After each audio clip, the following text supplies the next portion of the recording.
All right, we've got a 2013 ZL1. This car is on E85. It made 740 to the ground, 680 torque or 690 torque, something like that. We're doing a oil cooler delete. I'm doing an oil change, so I'm going to go ahead and do the oil cooler delete, which it isn't really an oil cooler. It is a oil heater. It is a DOD, some emissions bullshit. And mine, as you can see, it's messy under here because my oil cooler is leaking, and I just did an oil change as well, so I got messy under here. But there it is. I also added the extended oil filter as well. You hold a little more oil in it. So yeah, what you want to do, what I did first was I drained the coolant. You got a little plug here you can twist and drain it pretty quick from here. You're going to disconnect this coolant line that runs to the oil cooler. I think it is that, let's see, it's this bottom one. Hold on, sorry guys. It's this bottom one right here. And then the top one is for the oil, and it goes up. I'll show you where it goes. Sorry, I'm from Georgia. I'm doing redneck things in the gravel driveway. Okay, so if you pull this spark plug, the first one on the driver's side, that right there is the top. That is the top hose that we just looked at, coming out of that oil cooler. But yeah, so you're gonna see if I can get it to focus. You're gonna pop this little plastic sleeve down, and then there's a pin, and you're gonna pull. It's a little clip, actually. It's not a pin. Let me see if I can show you guys. This is ridiculously tight in here. There's a little clip right there above this little black piece. Like I said, you're gonna pop this little black piece down, and you can see the little metal clip. Once you get the metal clip off, that line will pop off, and then you should be able to fit a socket over that. And this is what kit is this from? This is from Improved Racing. They make a lot of cool stuff. So there's your block off plate for the oil cooler. And comes with a little gasket, and then this piece caps the radiator hose that you seen where I disconnected it next to the drain plug, and this goes into what we were just looking at, the little piece that goes in the side of the block with the clip on it. That replaces that, and it's going to require a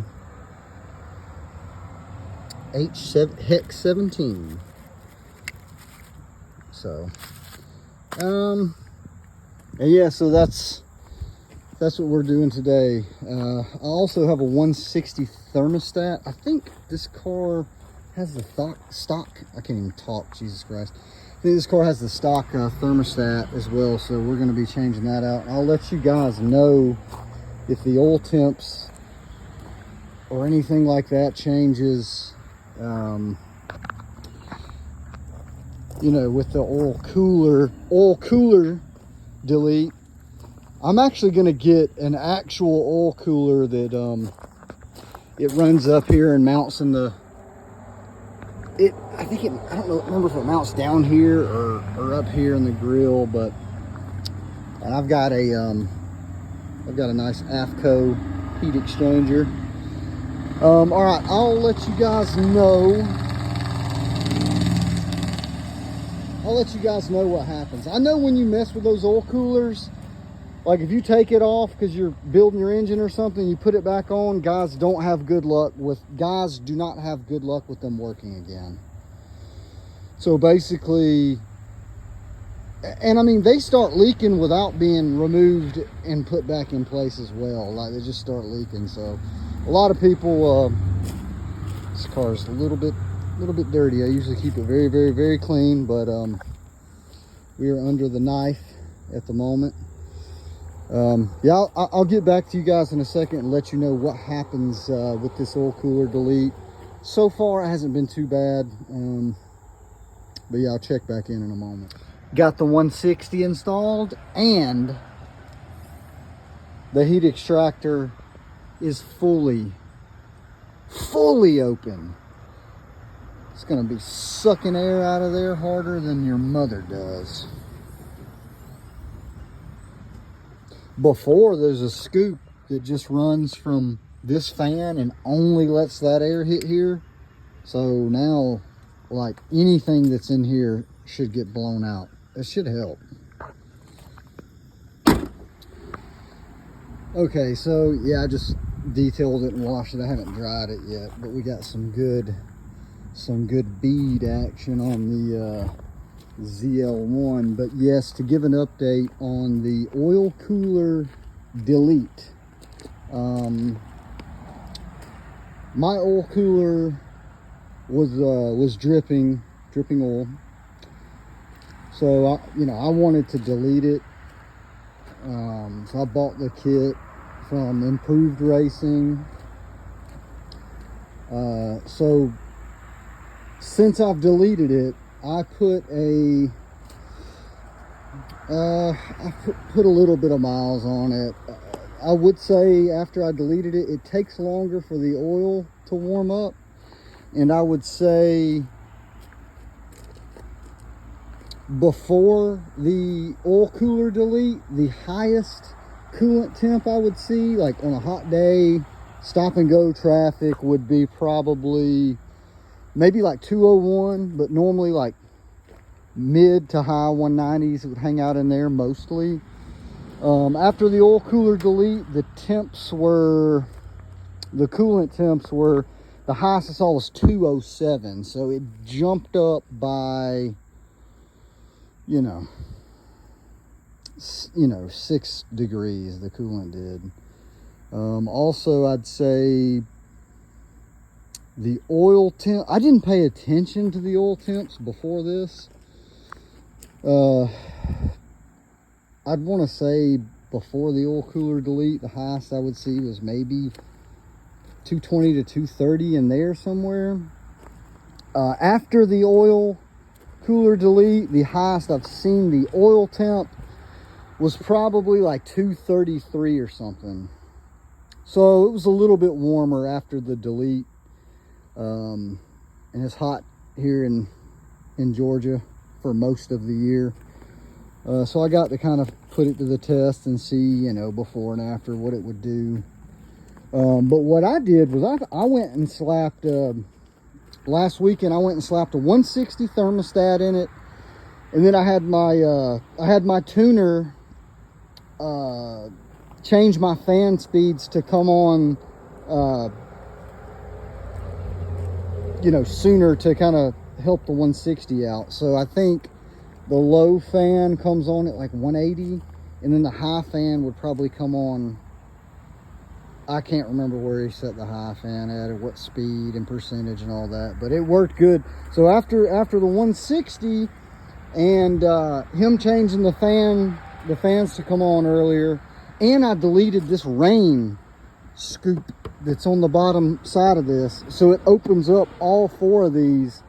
In between the 160, the rain scoop on the bottom of that heat extractor, and the fan speeds, the hottest I could get this oil was 222, and then my coolant temps barely get over 180, and then they'll cool back down and they hang out in the 174, 176, 178, kind of right in there. All that helped. Man, I don't drive my car in the rain, and I keep my engine bay detailed, so taking off that rain guard 100% helps engine bay temps. Like, you can see it. You can see it, you can see the heat coming out of it from the driver's seat.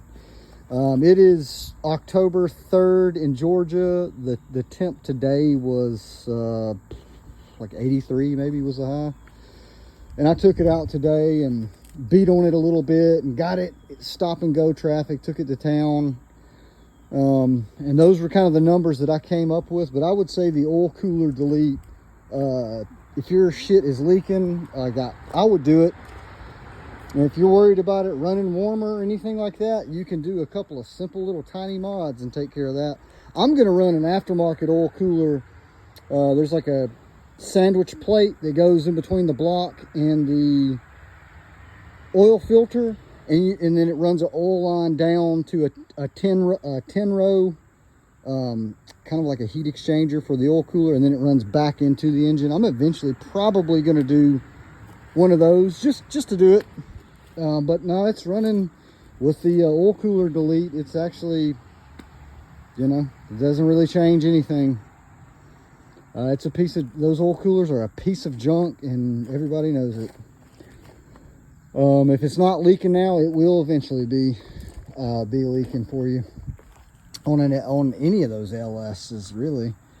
But it's not too bad, the install. I kind of got mad for a second because if you've got long tube headers, it's going to be kind of, you're just going to have to keep trying to reach those top bolts on it from different angles and stuff. You'll figure it out if you mess with it long enough. That was really the only pain in the butt